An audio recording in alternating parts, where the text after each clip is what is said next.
सिंह जैसे छात्र नौजवान सभा जो भगत सिंह के विचारों को मानता है, वो समझता है कि अगर क्रांतिकारी विचारधारा से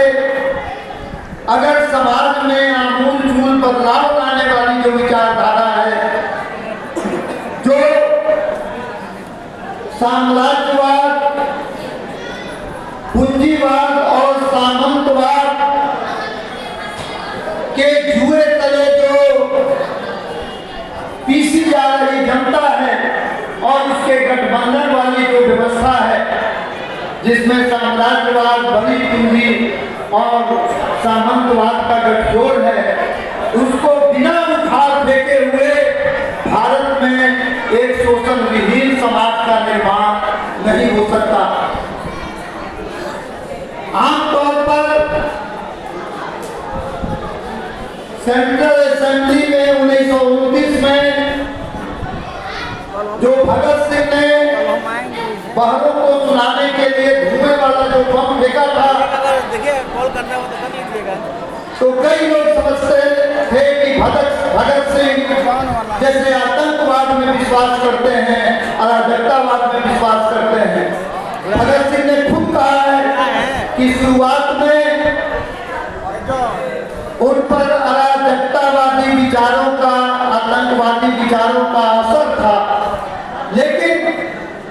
मार्क्सवाद, लेनिनवाद के गहन अध्ययन के बाद वो रिवोल्यूशनरी मास लाइन जो होता है, क्रांतिकारी जनदिशा होता है कि जनता की चेतना के स्तर पर हम आंदोलन को आगे बढ़ाएंगे, हम मजदूरों, किसानों को संगठित करेंगे, छात्रों, नौजवानों को क्रांतिकारी विचारधारा से लैस होना होगा, मार्क्सवादी, लेनिनवादी विचारधारा से लैस होना होगा, समाज परिवर्तन की, व्यवस्था परिवर्तन की विचारधारा से लैस होना होगा और देश के मेहनतकशों को, देश के मजदूरों को, किसानों को संगठित करना होगा, गोलबंद करना होगा। इसके बिना देश का कोई भविष्य नहीं है।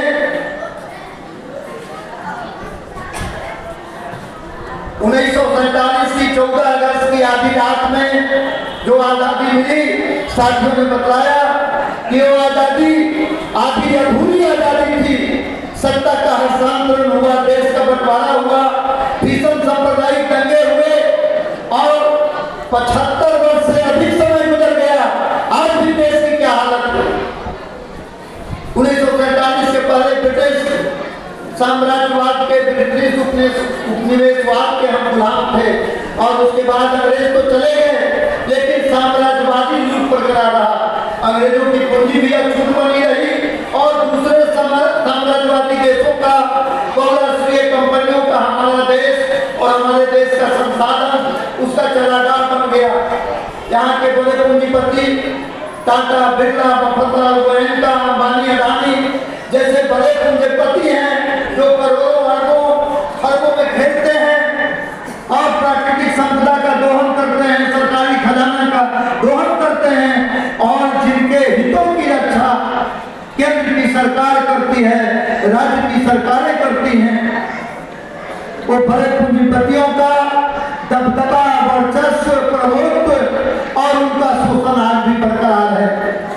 सामंतवाद पुराने रूप में तो नहीं है जो 1947 में था, जब बड़े बड़े जमींदार थे, भूस्वामी थे और सामंती उत्पीड़न चरम पर था। उसके खिलाफ कम्युनिस्ट पार्टी ने, समाजवादी पार्टी ने, दूसरे प्रगतिशील संगठनों ने संघर्ष किया, लड़ाई की, आत्मसम्मान के लिए लड़ाई हुआ, जमीन जोतने वाले के नारे पर लड़ाई हुआ और अंततः सामंतवाद को पीछे हटना पड़ा। और एक बात और है कि जहां साम्राज्यवाद और सामंतवाद का गठबंधन होता है तो साम्राज्यवाद पुराने रूप में सामंतवाद को रहने नहीं देता है, वो एक हद तक उसका छलन करता है और उसका संरक्षण भी करता है। तो इस गति से गुजरते हुए आज हमारे देश में सामंतवाद, अर्ध सामंतवाद की स्थिति में है। केरल और पंजाब जैसे प्रदेशों में मजबूत सामंती अवशेष के रूप में है, लेकिन इस बात में कोई बहस नहीं है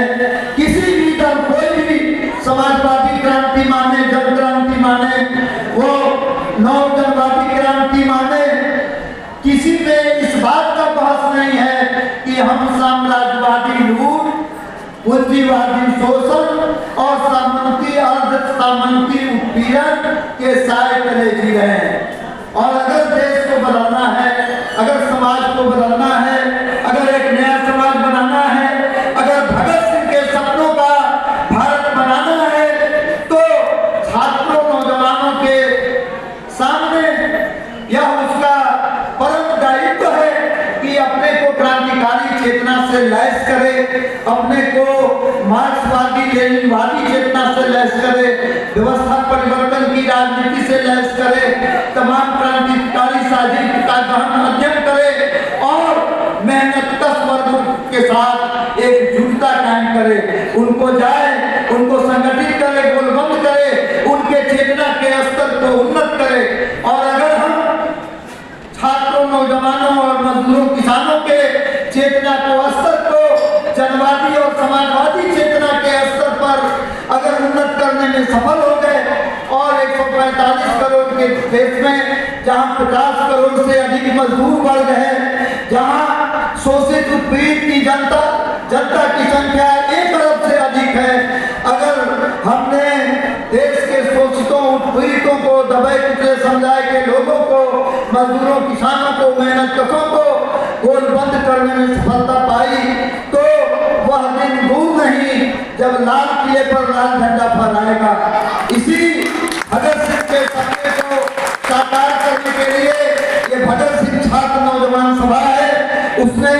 यह बड़ा आयोजन किया। हमें खुशी है, 300 इसकी ताकत है।